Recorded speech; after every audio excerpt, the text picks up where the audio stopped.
Yaifare je akoigi ice coin je ngasidagi pung ama mung phare OKX ta release tawba ek ice coin ji hangtok matamda khwai mathaki sida yengge good evening haibagi mathak sida yengo sangna sanglam le ji seida arseida ice listing on OKX exchange sai OKX exchange ta list tawre ba ji haibadi masing changre haiba akoi ice token je ana share like and tag your crypto friends on Twitter read more haje read more ta changalo aloita diojik chilere listing alert selection listing alert lere ice added ice blockchain gets listed exclusively on OKX exchange deposit open haji deposit tobo yare ice coin deposit tobo yare spot trading 10 am spot trading to godu jina January gi tarik 30 chi aiki pung tara daki spot trading da OKX hariba sigi akoi gi crypto exchange asida akoi trading tobo yarne anu seida hariba akoi gi masi OKX akoi imphal da budi masi imphal amusung all India da oina masi India gi moy ama sum kan tobo dagi masi kitang akoi gi ban lai ri daibani OKX se asik ban lai le thedo ji ai hajarage Play Store sango OKX to silar looking for OKX buy crypto BTC and crypto this app is not available aji akoi Play Store changa yeng biro jenau jina akoi masi akoi imphal da di phangdre amusung all India da ju phangdre maram sigi crypto exchange side ba sigi app se akoi gi masi akoi India gi nata bai tare asona foreign gi oiba rina India da kitang magi kerkeri khara akoi gi sam jakhar karakpa korakpa tok da badu da akoi India gi na thingjala pa India government na thingjala bai tare lora namung Binance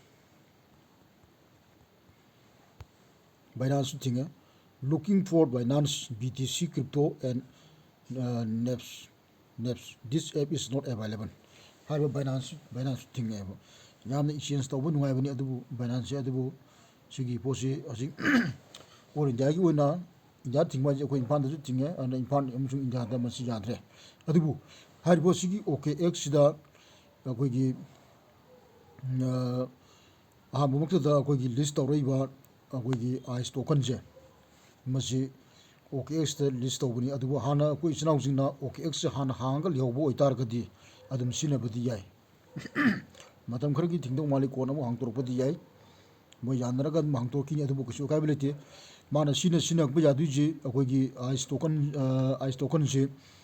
akoi gi mana yari je ai mamang gi jut jai jagre akoi gi trust wallet amasung akoi gi metamask si trust wallet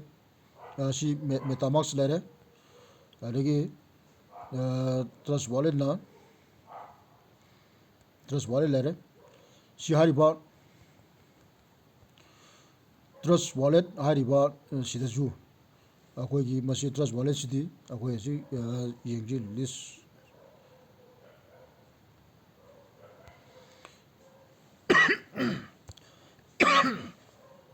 trust crypto and bitcoin wallet sigi jibudi ina da tingbolete sidadi extra kabilete sidaju hang tor kadoini siga alagi amana metamask sisu ina da tingbolete ida tingbolete tamnira extra kabilete ana metamask amasung akoi gi metamask and trust wallet ani ji sinabiro ani ji gi BNB gi smart chain gi address to sida hapiro BNB smart chain gi address to ana BNB smart chain address sida hapiro ana sida BNB smart chain je akoi smart chain gi address to hapiro hayeng kaiba kopa mama to bodo ngana bagi to mone sida budi OKX ki thabai wa katane mone sinaba yabagi pirisidi akoi gi kanoda Twitter da ka dum pibani akoi ice token gi moigi office ki oiba Twitter da dum pibani OKX की wallet ने smart कोई की trust wallet ने अदेगी metamask ने हम सीधे की लौबा BNB की address तो तुम हापी के तब और जैदा सिगी हम सीधे की लौबा कोई की जैदा आइना हाप्सर जिदी कोई की metamask की ने अजी metamask की अजी लौर सिको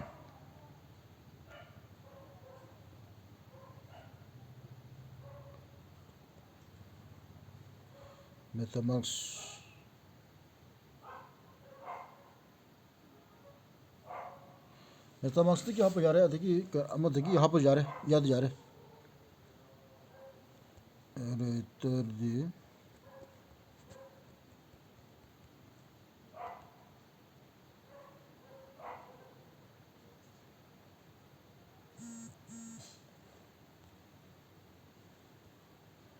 metamask चल रहे अजी metamask की एड्रेस है सीधे सीधा BNB स्मार्ट चेन लोन है मैम आपको इस नाम जिनो हांगबो मतम दा हान बता सिगी बाय मतकी इथरम मेन नेटवर्क सी थोल कने अदु सी तो दोनो ते BNB स्मार्ट चेन सिलोने BNB स्मार्ट चेन सिले ना अरु तार दी सिगी एड्रेस है सिदले जरे ते समसान अदु सी एड्रेस सब साना मु अकोना नुगाइ ति हरकती सब माने अदु नुगाइ ना सीधे सीधा कोई BNB से तक चंगलो अदु सिगपिरो रिसिप आइजे सिदा तनमजल तो सिलेरे कॉपी तक तो सी कॉपी तोर देना सीधे सीधा public address copy to clipboard आइजे ऐसे कॉपी तोरे असोना कंदा आइस कोएंडा मुंगलाओ आइस तो कंदा सिले आइस तो कंदा सी हांग तुएदना आइस तो कंदा सी हांगे आइस तो कंदा हांगा सी सिंगापिरो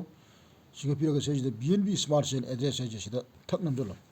आइगी बुद्धि हाना अकोई मेटामास्क की हापग लेरे अदु ताजो जी अमुक चोना ऑप्शन जे वसे कथा से बसे कथा ले सिदा ngसाय सुंदरक पगिदो कॉपी अरुगा मखा की सिदा कंफर्म एड्रेस क्लिक तरोनी कंफर्म दो क्लिक अमुक तोबिरो मातंग आइरो शॉट ओके जी एड्रेस हाब लग रहा तो सिदा एड्रेस हाब लग रहा ना inter your BNB smart chain address है मसे हाब लग रहा ना अलो इतर दी जे अकोना सिगी आइस कोइन जे अकोय जी सेजदा मागी लिस्ट ओइर बनिना list ngsidagi akoigi oire oriba pose jeonsi akoigi karoda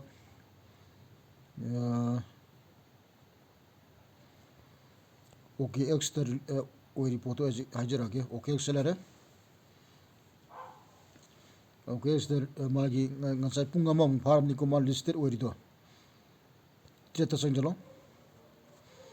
सेजदा इथरम थारी जे सेदा नमजल अरुगा सेजदा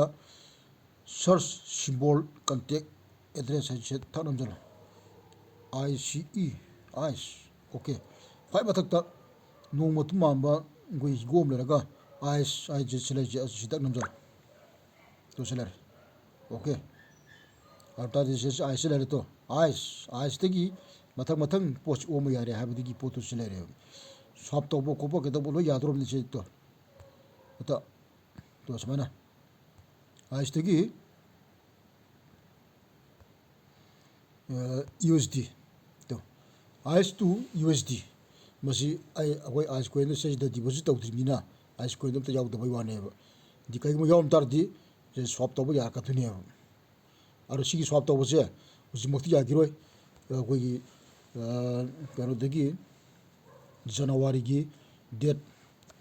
19 दगी जनवरी डेट 19 दगी याबै तो सिले जरे तो सिदा नसाइदे मेसेज लाखनी coming soon OKX is thrilled to announce ICE USDT will be listed at 19 January for spot trading da January dagi akoi direct akoi sida da we are never set spot trading je masai da akoi onto sin jarane हाइबदी पैसा ओंतो ओंसिन कदो हो जाने अरु सैदा अदुबु सिगी अखोगी OKX ता यावरपगी वागतनी ice token जे लाइबो कोप मनुंग जिदा दुम जादी यारनी अदुगा अखोगी सोनाकंदा एप अखोगी सिगी आइस टोकन की एप हारिबा अखोगी सैदा सोंदा हाजरगे ICE ice to sigi as update letter me sigi ice decentralized future haije masigi sitadi